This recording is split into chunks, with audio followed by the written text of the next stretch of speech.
चला मैत्रिणींनो, आज बनवूया टमाट्याचा सांबार। हा टमाट्याचा सांबार इंद्रायणी तांदळासोबत एक नंबर लागतो। हे टमाटे मी बॉईल करून घेतले आहेत। त्याच्यासाठी मसाला ओलं नारळ, कांदा, लसूण, अद्रक, मिरच्या हिरव्या सगळं वाटून घ्यायचं आहे। आता आपण कढईमध्ये 3 पळ्या तेल टाकायचं आहे।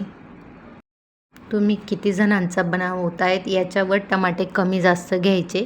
मी 7 टमाटे घेतले होते बॉईल करून। आता आपलं तेल गरम झाले, त्याच्यात जिऱ्याची फोडणी घालायची, थोडीशी मोहरी घालायची आणि भरपूर असा ताजा कढीपत्ता घालायचा। एक कढीपत्त्याचा वेगळाच फ्लेवर येतो सांबाराला। आता आपला कढीपत्ता फ्राय झाला आहे। ज्यात आपण वाटण वाटलं आहे, खोबरं, कांदा, हिरवी मिरची, लसूण, अद्रक, ते वाटण आपण तेलामध्ये शेकून घेऊया। वाटणासाठी मी ओलं नारळ अर्धच घेतलं होतं। जास्त वाटण पण ॲड नाही करायचं, मग आपला सांबार टेस्टी नाही होत। हे वाटण शेकून घ्यायचं आहे तेलामध्ये। मी हिंग विसरली होती म्हणून आत्ता घालते, नाहीतर कढीपत्त्यासोबतच हिंगाची फोडणी पण द्यायची। आपण वाटण व्यवस्थित तेलामध्ये शेकून घ्यायचं आहे। वाटण वाटताना थोडं पाणी घालून वाटण वाटायचं आहे। खूप पाणी नाही घालायचं वाटण वाटताना। आता 1 चम्मच आपण जिरा पावडर टाकायची, 1 चम्मच धना पावडर टाकायची। हे आपण मिरची टाकली होती हिरवी, म्हणून हा काश्मीरी लाल मिरची पावडर टाकला आहे मी 1 चम्मच। आणि हा घरगुती गरम मसाला आहे तो टाकला आहे 1 चम्मच। 1 चम्मच हळद टाकली। तर सर्व मसाले आपण व्यवस्थित एकजीव करून घ्यायचे आहेत, व्यवस्थित चाळून घ्यायचं आहे। आता आपलं चवीप्रमाणे मीठ टाकायचं आहे। तेही व्यवस्थित मसाल्यात एकत्र करून घ्यायचं आहे।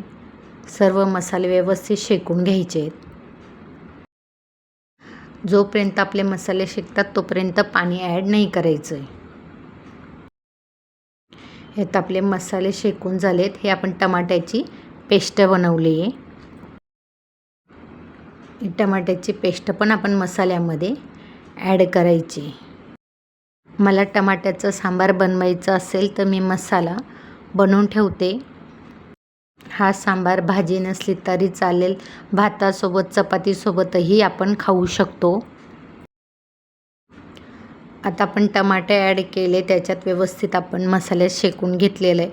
आता जे आपण टमाटे बॉईल केलेलं आहे ते उरलेलं पाणी आहे ते आपण मसाल्यामध्ये ॲड करायचं आहे,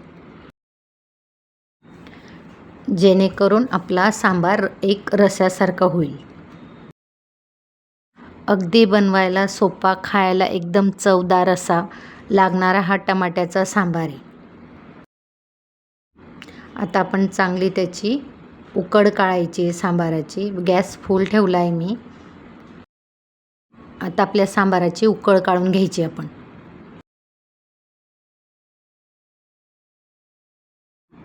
आता आपला गॅस फुल आहे। आता आपण गॅस कमी करायचा आहे, जेणेकरून आपला सांबार उकळेल। कमी गॅसवर उकळत ठेवायचा आहे सांबार, मोजून 10-15 मिनटं। तर आपल्या सांबाराला उकळ आलेली आहे मस्तपैकी। सांबार उकळला तर भरपूर आपण अशी कोथिंबीर घालायची। आमच्या खानदेशमध्ये कोथिंबीर ही हवीच, म्हणून भरपूर अशी कोथिंबीर घातलेली आपला सांबार रेडी आहे। नक्की ट्राय करा। टमाट्याच्या सांबाराची रेसिपी आवडली असेल तर नक्की बनवा, लाईक करा, शेअर करा आणि कमेंट करा कसा झाला आहे।